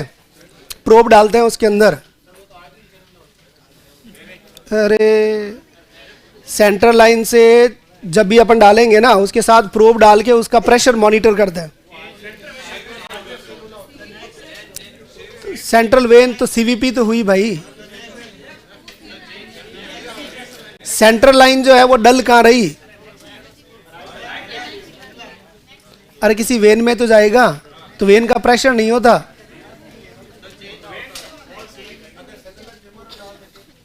तो फीमोरल से ले लो।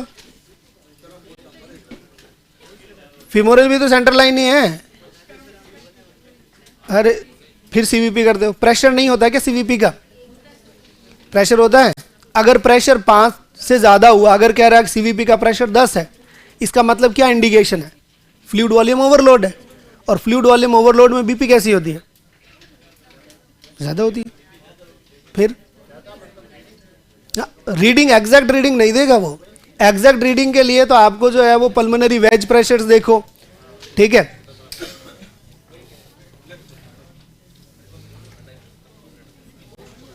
Done. Change. Write down fast.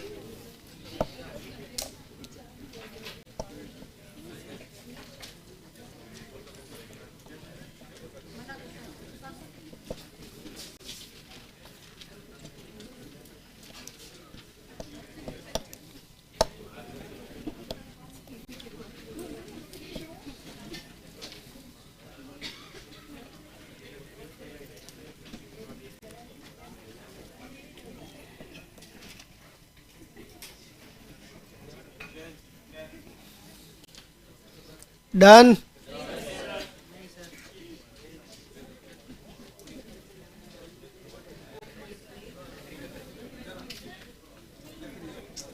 किसका नहीं हुआ? नहीं हुआ.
Done.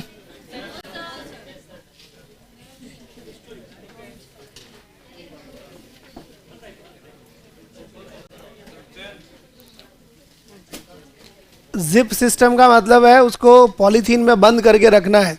3 में, एक पहले पॉलीथीन में पैक करो, फिर दूसरी पॉलीथीन, फिर तीसरी पॉलीथीन.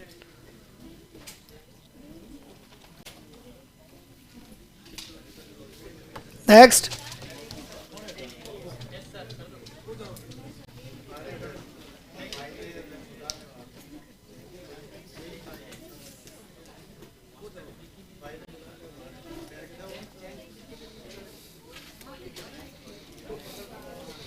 चलिए, थैंक यू सो मच.